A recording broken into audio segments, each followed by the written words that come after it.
Welcome to National Parks Traveler, where we explore the national parks and the issues that involve them. Hi, this is Kurt Repanshek, your host at National Parks Traveler. This past week, we heard from conservation groups that are concerned about the access of e-bikes to non-motorized trails in the national park system and elsewhere on public lands. We also reported on the death of a black bear at Glacier National Park that was the result of a hazing incident that went awry.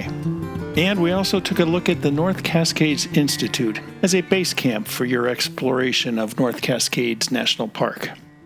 You can find those and other stories about the national parks at nationalparkstraveler.org. In this week's show, we look at segregation in the national park system. Professor Aaron Devlin of the University of Mary Washington in Fredericksburg, Virginia, has been working with the National Park Service to develop a historic resource study to examine the practice of racial segregation in Virginia's national parks during the first half of the 20th century. We caught up with her to find out what she's found. And we take a look down the road to when you might want to visit Everglades National Park during the winter months.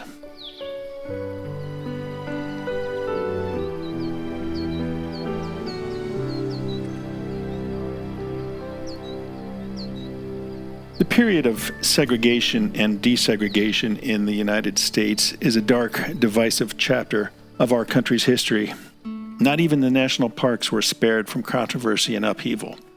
One park with history with segregation is Shenandoah National Park in Virginia. There, in 1937, the Virginia Skyline Company became the park concessionaire.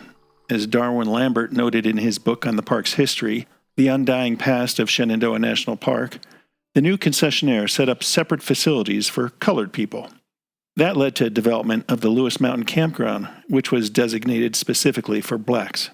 Professor Erin Devlin, who teaches history and American studies at the University of Mary Washington in Fredericksburg, Virginia, has been working with the National Park Service to develop a historic resource study on the practice of racial segregation in Virginia's national parks. She joins us today to discuss her progress on this work. Welcome, Dr. Devlin. Thanks for having me, Kurt. So I was curious, how did you get involved in this project with the National Park Service? Well, when I was a graduate student at the College of William and Mary, I actually worked on a cultural resource study focused specifically on Lewis Mountain, the segregated campground that you just mentioned in Shenandoah National Park. And that project involved both archival research as well as oral histories conducted with former employees at Lewis Mountain, as well as local residents who had recreated at that particular facility. And a few years ago, the Park Service became interested in expanding on that work and some of the other work that had begun to emerge at various Park Service sites around the country, and wanted to do a more concentrated historic resource study focused on segregation in Virginia's national parks in particular in the years before the passage of the Civil Rights Act. Virginia is, of course, in the backyard of the Washington, D.C. national office, and so in many ways, some of the policies that would affect parks nationally were experimented with in this state. And of course, Virginia also contains parks from three different regions: the National Capital Region, the Northeast Region, and the Southeast Region. So the study that I'm working on is fairly unique in the sense that it's a multi-site, multi-region historical resource study that's really focused on this particular topic. And what parks in Virginia have you been looking at? Well, as I mentioned, the initial scope of the project focused on all of the parks established in the state before 1964. The second phase of the project, which I'm currently working on now, is looking specifically at sort of 6 case study parks in closer detail. And those include Shenandoah, that you mentioned, Colonial National Park in the Tidewater of Virginia, Fredericksburg, Spotsylvania National Military Park, Prince William Forest Park, and George Washington National Birthplace Monument. Now, most recently in the news, you and your students were involved in developing a wayside for Fredericksburg and Spotsylvania National Military Park concerning a building there that once served as restrooms for blacks, I believe. Yes. The visitor center that was established for the Fredericksburg battlefield in the mid-1930s included segregated restroom facilities. Facilities for white visitors were provided in the basement of the visitor center, and those intended for the use of African American visitors were established near what at that time was a service and garage area in sort of back courtyard of that building. So the students in my Introduction to Public History course, some of which have an interest in working for the National Park Service later in their career, helped to develop a wayside exhibit to interpret that facility, in part because Eric Mink, the cultural resource manager at the park, has done a great job preserving the historical integrity of some of the initial or original fixtures. So visitors today can see the difference between what was once a white-only bathroom and what was once labeled as a colored men's restroom. They can see the difference in the finishes in terms of the tiling, the size and scope of the facility, and of course, its placement on the park landscape. Was there a significant difference in how they appeared?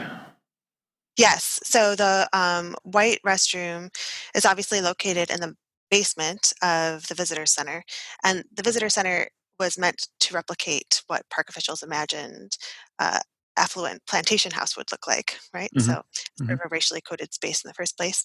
And if you go into those restroom facilities today, you can see that the floor of the bathroom was a polished stone, and that stone extended up the sides of the walls. So it was relatively polished space, you could say. In comparison, the African American restroom, located next to the service area, had sort of serviceable subway tile and a basic concrete floor. And those are the kinds of things that park visitors can still experience today. Wow, that's pretty interesting. I've been to Fredericksburg in Spotsylvania several times, but didn't really realize that aspect of the park's history. Was the blacks only restroom maintained by the Park Service throughout the years in terms of its original appearance? Well, I think not intentionally per se, right? I think one of the issues that has arisen, if there's a silver lining associated with some of the deferred maintenance challenges that parks have been facing across the system, it's that a lot of these early park structures have actually survived intact with many of their original fixtures.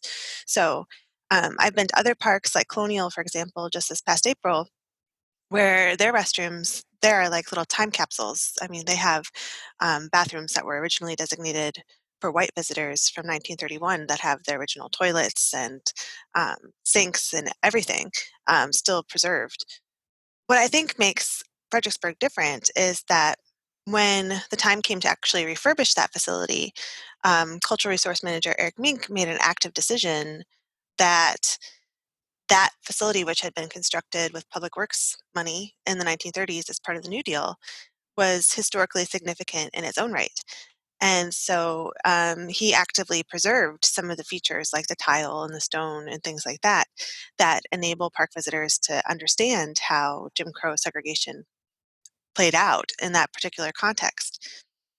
And that decision is what sort of ultimately enabled Eric, in cooperation with Chief of Interpretation John Hennessy, to actually place the Wayside exhibit that I collaborated with my students on in such a prominent location.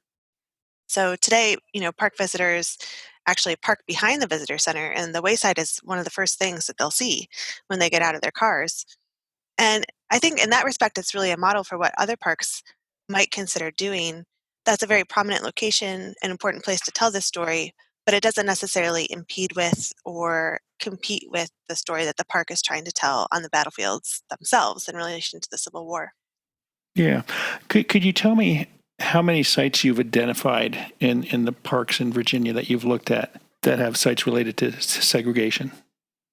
Yeah, so I guess I would say any park that is established before 1945, you should presume that the facilities there were segregated in the 1930s and 1940s.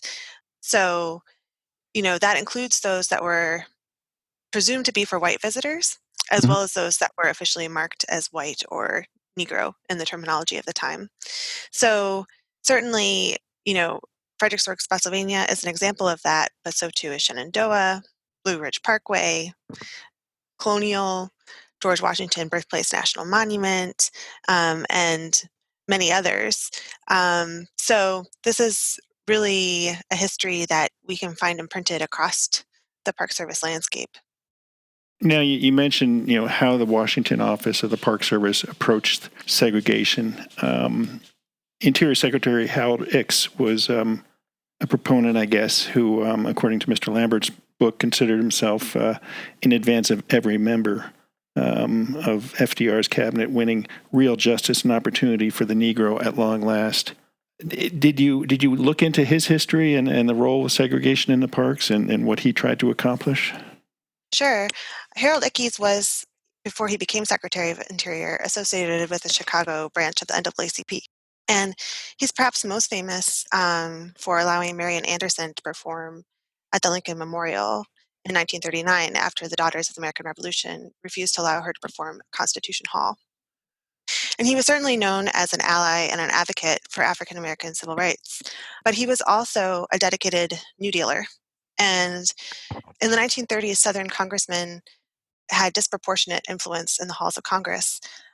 Because of the restricted voting laws, they had to satisfy a relatively small electorate, and they were consequently reelected year after year after year and accrued seniority and authority. And so 2/3 of the committees in Congress in the 1930s were controlled by Southern congressmen. So as Roosevelt and his administrators are trying to advance their New Deal programs, they have to be in conversation with powerful Southern congressmen.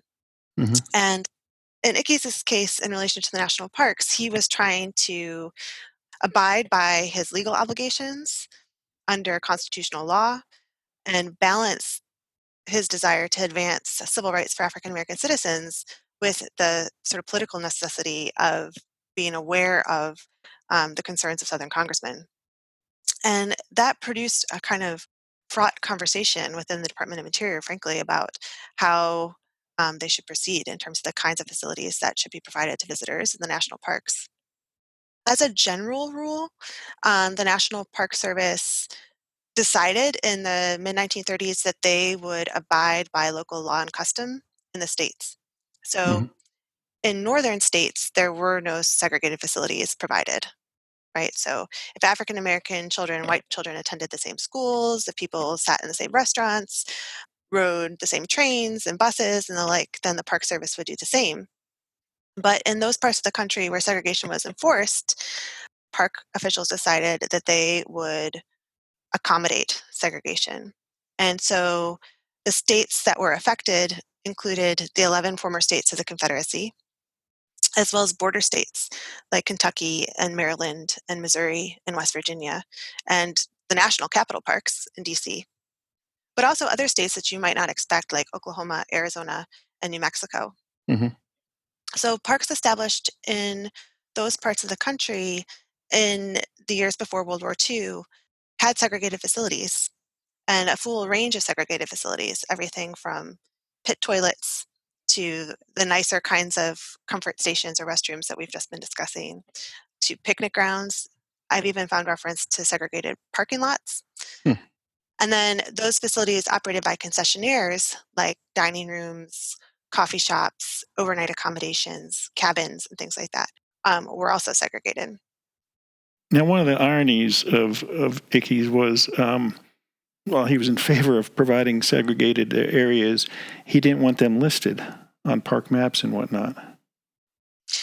That's correct, but it wasn't. It was both motivated by a desire not to advertise that the parks were accommodating segregation, but also by a desire not to naturalize segregation in the parks. So, Ickes had an advisor on Negro affairs named WJ Trent, who himself was an African American, and he supported the removal of designations like Negro and white from park literature and maps and signs because he didn't want visitors to become accustomed to seeing the parks marked that way. He felt that if the parks were clearly marked, then people would come to assume that they would be segregated in perpetuity. And he felt that by leaving it somewhat unclear and ambiguous, that the policy might be more readily rolled back. Interesting. Yeah, and the policy, on one hand, you can sort of understand the rationale, but on the other hand, you can imagine how difficult it would then be for African American visitors to navigate through that landscape Yeah. to determine which parts of the park were open or available for their use and which were not. And it also makes things complicated for me as a historian looking back in the past, because even though a park's map may not be racially marked, even though even planning documents like blueprints might not be racially marked, that doesn't mean that they weren't segregated facilities. And so I really had to be attentive to the correspondence around the production of those kinds of documents and not just the documents themselves. We've been talking today with Professor Erin Devlin, who teaches History and American Studies at the University of Mary Washington in Fredericksburg, Virginia, on the topic of segregation in national parks in Virginia. We're going to take a short break, and we'll be right back. Listener and reader support make National Parks Traveler possible every day of the year. If you enjoy Traveler's content, please consider a donation via nationalparkstraveler.org. Dry Tortugas National Park, 70 miles from Key West, just very well might be the most remote national park in the lower 48. But when you arrive, you're surrounded by crystalline waters for snorkeling, kayaking, and relaxing on pristine beaches. There are sunken wrecks to explore, coral reefs swarming with colorful marine life, and history in the brick walls of a Civil War-era fort. The Yankee Freedom 3, departing from Key West, can get you there in a little more than 2 hours. Visit them at drytortugas.com. Washington State is graced with 3 spectacular national parks, each different and special in their own unique ways. As the official nonprofit partner and the only philanthropic organization dedicated exclusively to supporting these parks through charitable contributions, Washington's National Park Fund has a mission to deepen the public's love for, understanding of, and experiences in Mount Rainier, North Cascades, and Olympic National Parks. Share your passion for these parks at WNPF.org.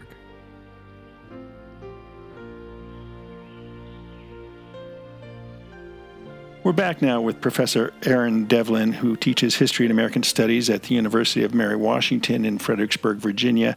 She's been looking into the background of segregation in the national parks in Virginia for a historic resource study. And most recently, she and her students were involved in developing some waysides for Fredericksburg and Spotsylvania National Military Park concerning a building there that once served as restrooms for the blacks. Dr. Devlin, in talking with Eric Mink at the military park, he informed me, and I'm surprised I didn't know this before, that even CCC crews, Civilian Conservation Corps crews in the 1930s were segregated. Yeah, that's right. So that's one of the other things I'm interested in looking at in my study is not only how segregation played out in relation to visitor facilities, but also in terms of people's opportunity to actually work in association with or for the National Park Service. And many of the parks that were developed in the state of Virginia really came on board in the 1930s because of the availability of CCC labor. Those camps were directly operated by the Army, and the Army, of course, was segregated at the time. And so there were white camps and African American camps. And then the technical work was overseen by the Park Service. So here in the state of Virginia, Colonial National Historical Park was completely developed with segregated African American CCC labor. The park actually had at one time 5 African American CCC camps working there, which meant that there were 1,000 African American enrollees working in the park at any given time to reshape that landscape and to prepare it for visitors. Wow. So the contributions of those enrollees to the park system in the state of Virginia are really quite remarkable. As I tell my students today, the next time you drive down Colonial Parkway and you're admiring the beautiful flowering redbuds and the dogwoods and the landscape that surrounds you as you move through that space, that is a direct legacy of the contributions of African American enrollees. And of course, here at Fredericksburg and Spotsylvania, the camp located at Chancellor's Battlefield was also an African American camp. There was also another at Appomattox. So, the contributions of those enrollees are really important in terms of the legacy that we all enjoy as park visitors today. One of the things that I've been looking at as my study has proceeded is, that program effectively trained thousands of African American men in the basic principles of conservation Mm-hmm. and forestry practice. and what happened, after the close of the CCC. And while many white enrollees in the CCC ultimately did find their way into permanent positions in the technical staff of the National Park Service, the same opportunities for advancement were not extended to African American enrollees. And so it really, in a way, in retrospect, was a lost opportunity to substantially diversify the ranks of our National Park Service. Yeah, earlier this year, I was working on another story pertaining to Shenandoah National Park, and it came to light another one of those little historical aspects that gets lost to time is that the cabins that the CCC crews stayed in during the 30s when they were working in the parks, developing the parks, were later used to house conscientious objectors during World War II. Do you know whether those were also segregated camps? I do not know that. No. I know that conscientious objectors were also used in Blue Ridge Parkway, Mm-hmm. um, but I've not seen any direct reference to segregation in those camps, so I really couldn't speak to that. Yeah, yeah. So you've been traveling around to the parks there in Virginia. Any particular story that stands out? I mean, obviously the Lewis Mountain Campground in Shenandoah is pretty interesting in its history. I mean, I think that's probably the most publicly known aspect of segregation in the parks. Maybe I'm wrong, but any other unique areas that you've come across in your research? I think Lewis Mountain stands out in part because it is the most developed facility for African American use in the southern states. But in many ways, it's not representative of the facilities that were available to African American visitors. One thing that's important to understand about this history is that at the time, Park Service Director Arno Kimmerer had a policy that he would only build facilities in accordance with the demonstrated demand for them from African American visitors. Mm-hmm. And so while many parks had plans to build areas for African American use, those facilities were often not built because of perceived low demand from African American visitors or perceived low interest in outdoor recreation. And the Interior's advisor on Negro Affairs, WJ Trent, sort of protested that in applying that policy, Kammerer was applying a standard to African American visitors that he was not applying to white visitors. The Park Service routinely built recreational facilities for white visitors, presuming that once those were available, that they would be made use of. But the same standard was not applied for African American visitors. So as a result, the landscape across even the state of Virginia, let alone the entire nation, is really uneven in terms of how many facilities were actually developed for African American use. And in some cases, parks deprioritized or underfunded the development of facilities for African American use, preferring instead to build those intended for white use first. And you can see an example of that at George Washington Birthplace National Monument.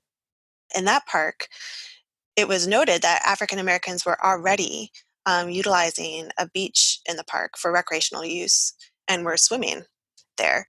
And park officials did not want to encourage that kind of recreational practice.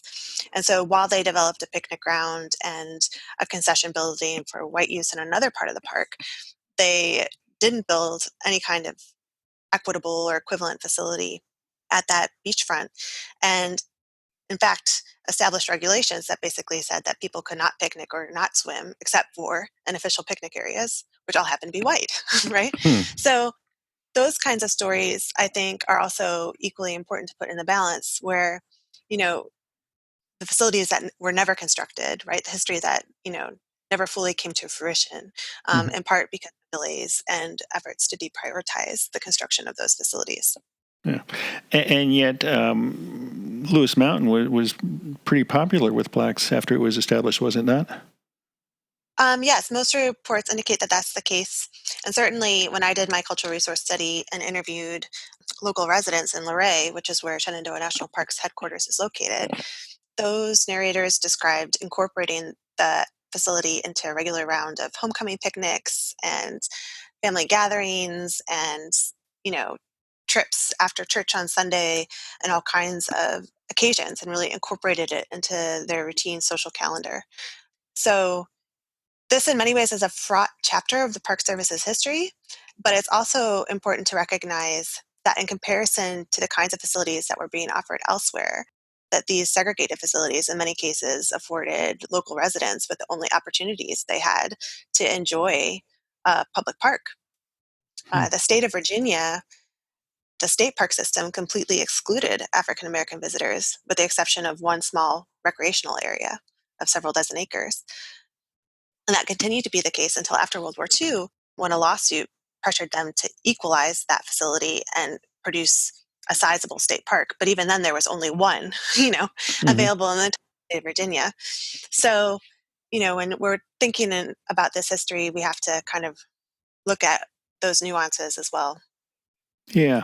How did the period of desegregation go in the parks there? I know from my reading that after World War II, within a few months, that Interior Secretary Ickes ordered that all national park concessionaires eliminate segregation. Was that smoothly done and well accepted? Yeah, that was a process that actually got underway even before the outbreak of World War II. As people are moving through the park landscape in the 1930s and they're encountering these segregated facilities and they're seeing the erection of for whites only or for Negro only signs, there is a fairly consistent influx of letters, both from individual citizens, both white and black, as well as civil rights organizations protesting against this policy. And one of the most poignant letters that I've read was written by an African American school teacher who, you know, basically said that the impact of entering a park and receiving a map with racial designations marked on it for white and for Negro has the immediate effect of making that visitor feel that they are not welcome. Hmm.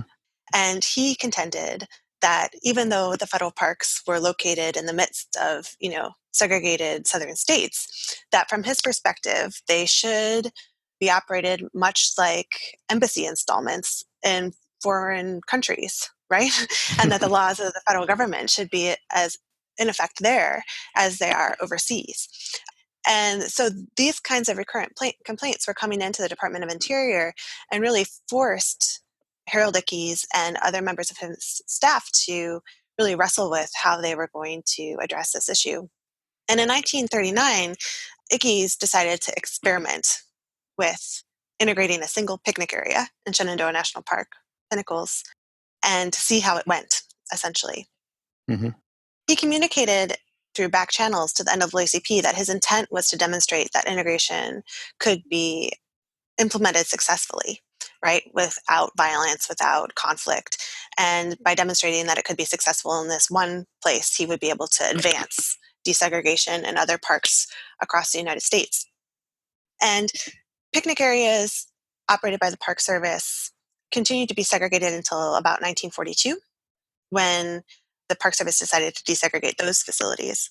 But as you mentioned, it wasn't until 1945 that they addressed overnight accommodations and dining and the like operated by concessionaires.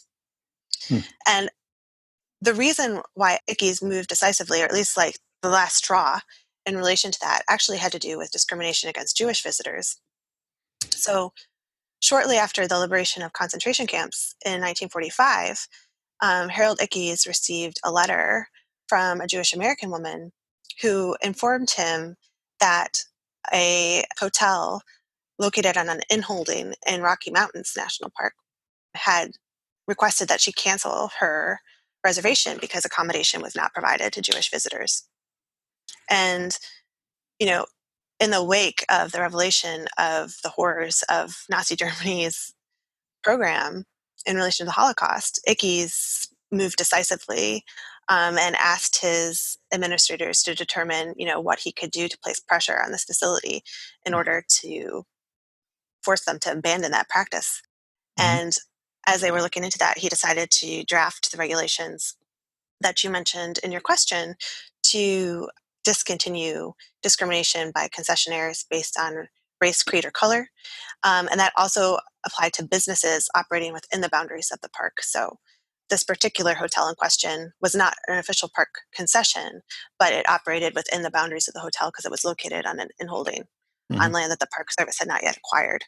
And so in 1945, then that's when that new regulation goes in place. Wow. So how much more research do you have to do, and what will the final product be of your efforts?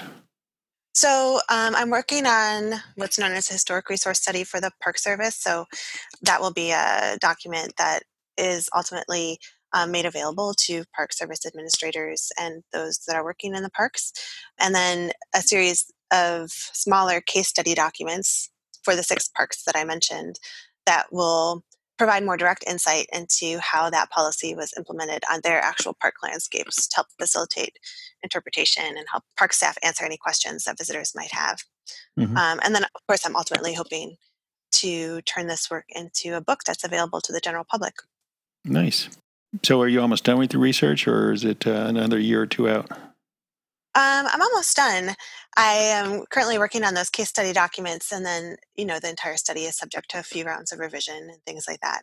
But it has been a fascinating project. It's a bit like being a detective, putting together all these different pieces of the puzzle, in part because, as I mentioned, it is a hidden history. Even within the records themselves, it's not always clearly stated. Sometimes it's obliquely referenced. And so it's been a really interesting project. And I think it's such an important story to tell because it really speaks to how the federal government's position in relation to its responsibilities regarding African American civil rights was in constant evolution and development during the mid 20th century. Hmm. Are there applications to parks in other states, North Carolina, South Carolina, Georgia? I mean, do you see, are there similar instances of segregation down there that could also benefit from your approach? Yeah, so I am interested in expanding the study beyond the boundaries of Virginia. Great Smoky Mountains, as well as Mammoth Cave, and others were involved in these ongoing discussions with Park Service administrators in Washington, D.C. about how to provision facilities for African American visitors, and ultimately then thereafter how to desegregate those facilities. So this is certainly not a story that just affects parks in Virginia, right? It affects all of those states that I mentioned early in our interview. And really, it continues to shape the park landscape that we traverse today. Lewis Mountain, for example, is located in a relatively quiet part of the park. It's not near a predominant entrance gate, right? It's sort of tucked away in a quiet place. And now it's really popular, right? Because that's what people are looking for in their camping experience today, sort of an undiscovered gem tucked away, as maybe a little bit quieter and off the beaten path. But the fact that that environment is like that is a direct result of the fact that the Park Service sought to place facilities for African Americans in those kinds of tucked away corners. And so one of the things that I'm hoping comes out of this study is that as we move through these spaces, we might have a better understanding of why they're structured the way that they are and how that informs our own experience in the parks today. We've been talking today with Professor Erin Devlin, who professor of history and American studies at the University of Mary Washington in Fredericksburg, Virginia. She's been working on a historic research study of segregation and even desegregation in the national parks located in Virginia. Professor Devlin, it sounds like a fascinating story that you're uncovering and telling, and certainly we look forward to the final results of it and the publications, and certainly appreciate your time today. And if you are able to expand it into those other states, we can revisit down the road and see what you're finding there. Sounds great. Thank you so much, Kurt.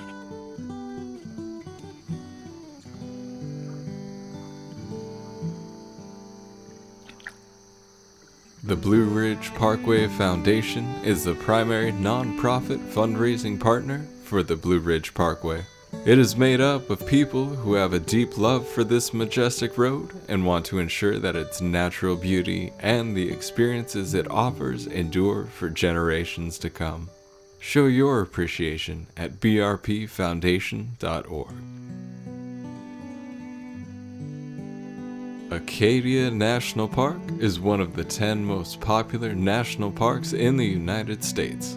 It is also one of the smallest and most vulnerable. That's why Friends of Acadia exists, Friends of Acadia is an independent organization of passionate people inspiring those who love this magnificent park to make a real and lasting difference for Acadia. You can make a difference at friendsofacadia.org. The North Cascades Institute has a large portfolio.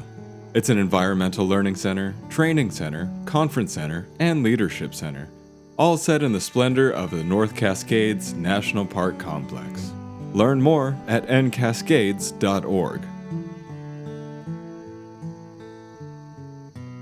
One of the most incredibly beautiful birds you'll find in Everglades National Park is the purple gallinule, unless you see a Rosetta spoonbill, or maybe a tricolored heron, or well, you get the idea. There are an amazing number of gorgeous bird species in the Everglades, and in a few months, they'll be even easier to spot. That's because May through November typically is a wet season in this paradise, and with more rain, birds don't need to cluster around water holes, but can disperse across the river of grass. And unless you're willing to leave the park roadways in search of those birds, and face the prospect of bug clouds, snakes, and reptiles bigger than you, I'm talking alligators and crocodiles, you won't have an easy time filling out your life list. The varying seasons in Everglades are one of the first things you need to know about this national park, for you'll likely have a much more enjoyable time visiting between November and May than vice versa, unless, of course, you prefer hot, muggy, buggy weather. At a glance, the park is truly incredible.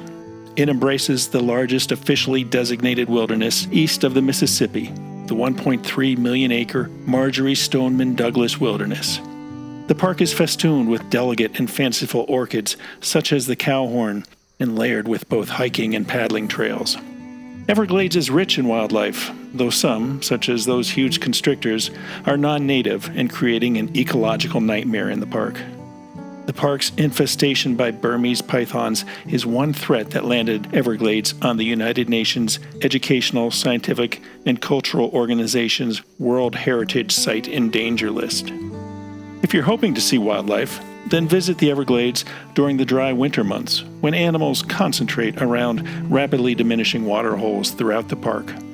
Alligators, wading birds, and other freshwater wildlife are readily seen at Shark Valley, the Anhinga Trail, and Echo Pond. Canoeists can observe large numbers of wading birds feeding before low tide in the shallows and mudflats of Snake Bight near Flamingo and Chokoloskee Bay on the Gulf Coast. Another good place for canoeists is 9 Mile Pond in the adjacent Burrow Pits. That's about 11 miles up the road from Flamingo. Motorists, bicyclists, hikers, boaters, and paddlers are likely to see plenty of charismatic creatures near the roads, trails, and waterways. As I've mentioned, the winter months are better in terms of both temperatures and insects, but it's also the busy season, so expect to share trails and campgrounds with lots of fellow travelers. The Everglades' 19 hiking trails are located in 4 general areas: Royal Palm, Lone Pine Key, Flamingo, and the Shark Valley. Perhaps the most traversed trail is the Anhinga Trail, a short and easy, wheelchair-accessible, self-guided trail that heads out from the Royal Palm Visitor Center and winds through a sawgrass marsh. It is very popular because it is exceptionally easy to get to and affords wonderful views of the sawgrass and an assortment of interesting wildlife. Visitors along this trail can expect to see alligators, turtles, anhingas, herons, egrets, and many other birds. While Everglades National Park might evoke images of swamps and scaly denizens, Florida Bay's waters cover 1/3 of the park. There are mangrove channels in this vibrant estuary, which is of national significance. Emerald mangrove islands stipple the bay and punctuate the horizon in all directions. You just might get an idea of what the Florida Keys were like before t-shirt shops and Jimmy Buffett. During the winter months, sign up for guided cruises offered daily to both Florida Bay and the backcountry. You'll see crocodiles, manatees, dolphins, sea turtles, and all manner of shorebirds, so be sure your camera is fully charged and ready. As contributing writer emeritus Bob Janeski noted back in 2009, people who visit Everglades National Park for the first time tend to have little knowledge of it, but lots of misconceptions. Most are pleasantly surprised to discover that the park isn't just a big swamp full of gators and snakes. However, Many also conclude that Everglades is scenically challenged. You don't encounter awesome peaks, gorgeous waterfalls, or other dramatic scenery like you find in Yellowstone, Grand Canyon, or Hawaii volcanoes. Everglades has a more understated appeal. Much of what you see is very interesting, even compelling, but it's not likely to make you stop in your tracks and say, "Wow." Now, some will disagree with that last statement, of course. You'll just have to go and see for yourself. This is not a park open to windshield touring, because most of it is protected wilderness and there are few roads. But it is most certainly amenable to exploring by paddle, primarily sea kayak. There are 53 designated canoe routes, including the Wilderness Waterway. Paddlers should obtain a copy of Molly's A Paddler's Guide to Everglades National Park. In it, you'll learn that the park's canoe trails vary in length and difficulty. Canoeists putting in at the Gulf Coast Visitor Center can take the Sandfly Island trip, the Turner River trip, or the Halfway Creek and Turner River loop. Those putting in at Flamingo can tool around Florida Bay or paddle 9 Mile Pond Loop, the Noble Hammock Trail, the Hells Bay Trail, Bear Lake Canal, Mud Lake Loop, or West Lake Trail. Now, if you're ambitious, you can tackle the Wilderness Waterway, a 99-mile inland water route extending along the mangrove shoreline between the Flamingo and Gulf Coast Visitor Centers. In between, there's no road access, and you'll pine for this kind of solitude and peace of mind once you're back in civilization. There is nowhere else in the eastern United States where you will experience this sort of isolation. Numbered markers lead you through mangrove forests, through Whitewater Bay, and around countless mangrove islands. Boats equipped with outboard motors can make the trip in one day, but canoeists usually take about 9. Campsites are available along the route, including open-sided huts known as chickees, perched on stilts in places with no dry land. Backcountry permits are required for overnight stays. There has been no lodging in Everglades since 2005, when back-to-back hurricanes battered the national park. Now, however, Everglades Guest Services, a wholly owned subsidiary of Guest Services, Inc., is under contract to build 24 cottages and 20 eco-tents at Flamingo. Eventually, there could be as many as 40 cottages and 40 eco-tents. A restaurant also is expected to be built there. Flamingo is accessed by water through Florida Bay, or a 45-minute scenic drive through the park. Under the concessions plan, visitors should be able to walk out their cottage door and within minutes have the opportunity to see crocodiles, alligators, manatees, sawfish, sea turtles, dolphin, tarpon, and more. Flamingo is also a world-class birding and fishing paradise with rich history of peoples and industries. Put it all together, and Everglades National Park presents you with an incredible opportunity to see South Florida as it once was. Here you'll find a wildlife menagerie and amazing wilderness experiences. That's our show for this week. We hope you enjoyed it. For National Parks Traveler, this is Kurt Repanshek. See you in the parks.